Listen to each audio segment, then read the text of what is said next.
The Crimea crisis has been described as the most dangerous superpower flashpoint since the end of the Cold War. С демократическими процедурами и международно-правовыми нормами.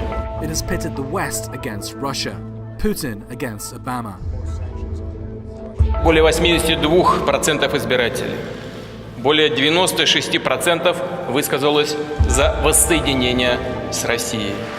This is definitely a conflict between America and Russia. After the Soviet Union collapsed, Russia went through a crisis and the people experienced very difficult living conditions. But after Putin came to power, the country got stronger. Even the international media now consider him the #1 politician in the whole world. How will the West respond to implement its strategy of surrounding and containing Russia? I forbindelse med vores tur til Sankt Petersborg har vi valgt at fokusere på, hvor verden er på vej hen med henblik på Ukraine-krisen. For hvad er russernes og danskernes forskellige syn egentlig på krisen, og bunder den i gammel kulturel og geopolitisk historie, eller er der i virkeligheden andre faktorer, der spiller ind? Huntington forudsagde allerede i sin teori om Clash of Civilization, om hvordan civilisationskonflikter vil opstå. Ukraine indgår under hans betegnelse af cleft countries. Det er stater, hvor befolkningen er delt mellem flere civilisationer. Disse stater er gennemskåret af en fault line, der giver grobund for civilisationssammenstød, der vil resultere i kamp.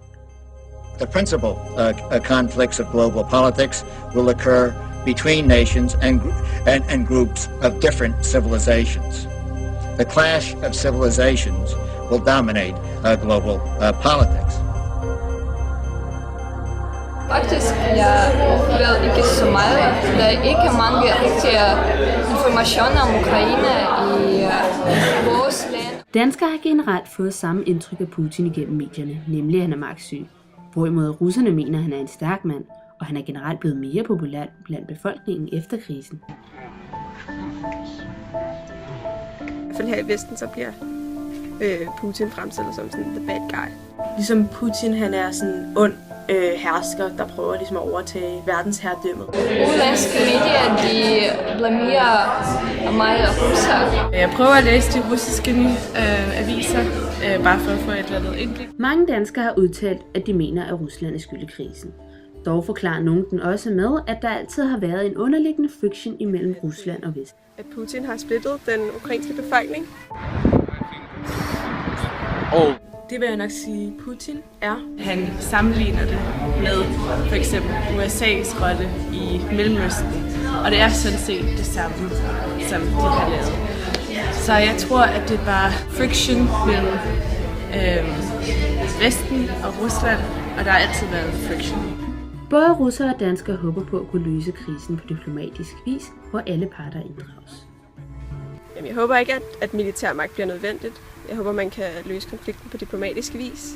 I think we must talk about it and find a way what will be okay for all. Jeg tror først og fremmest, så skal Vesten ligesom holde sig væk fra den her krise, for det virker til, at Putin han er irriteret over, at Vesten hele tiden bliver ved med at blande sig. De her lande, der grænser op til en meget lang, både kulturel og geopolitisk historie, og det er der, hvor man skal finde svar. Et generelt billede har vist sig af, at danskere mener, at både Rusland og Vesten har haft en essentiel rolle i krisen, men at det har været Rusland, som har optrappet konflikten for alvor.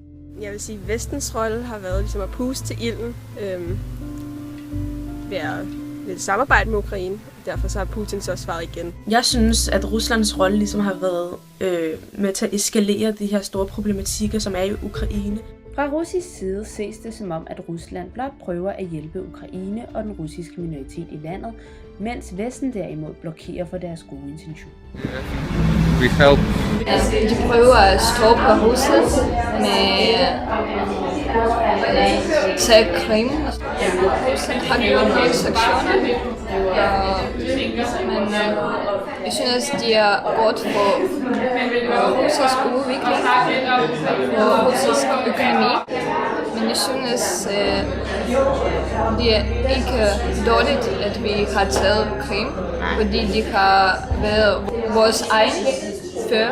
Altså nu når NATO allerede har gået lidt ind i konflikten, så kunne man godt forestille sig, at det fremover vil være NATO og Rusland. Hvis det er nødvendigt, så vil FN måske også gribe ind på et tidspunkt, hvis stridighederne udvikler sig? Jeg synes, at Vesterne vil prøve at vende sig mere og prøve at stoppe de der konflikter. Men jeg synes, russerne vil også prøve at stoppe konflikter. Fordi nogle sektioner er ikke godt for os. Når det kommer til fremtidige aktører i konflikten, så vil en større handlekraft fra NATO's side have alvorlige konsekvenser. Men er Putin virkelig i stand til at handle så irrationelt, at NATO bliver nødt til at gribe ind? Nu tror jeg, Putin kan godt lide at holde det koldt, hvor man ikke rigtig ved, hvad der sker. Jamen, Rusland udfordrer jo USA som stormagt, eller som supermagt. Måske kan vi en magtbalance. Now all the world in this conflict. You think all the world will be in this conflict? It's now. You think it's going to be a war? Now it's going to be. Okay. Jeg tror, at verden er på vej hen mod krig. Så har Vest-Ukraine ligesom NATO på deres side, og Øst-Ukraine har Rusland på deres side. Og de har jo nogle interne stridigheder, som går langt tilbage i tiden. Jeg tror, at Rusland, især efter Sovjetunionen, har virkelig søgt efter at have en prestige i geopolitik og bare i verden. Jeg håber ikke, der kommer federalisering, fordi der kan Putin virkelig komme ind i hver eneste distrikt i Ukraine, og så har han lidt mere styr over det. Vi havde en samtale med en 38-årig ikke-russisk statsborger, som startede ud med at være meget nervøs for at snakke om politik, og ønskede derfor heller ikke at blive filmet. I have just one question about European and USA. What they want in the world? Han sagde, at han ikke kan forstå, hvad det er, Vesten har villet med Ukraine. For EU har allerede en masse samarbejdspartnere, og NATO har allerede en masse medlemslande. Så hvorfor vil Vesten også have Ukraine med? For det har altid været Rusland og Ukraine, som har været knyttet til hinanden. Vi står nu over for et endeligt spørgsmål. Hvordan håndterer vi Ukraine-krisen, når Putin bare ser ud til at blive mere populær, jo stærkere konfrontationen med Vesten bliver?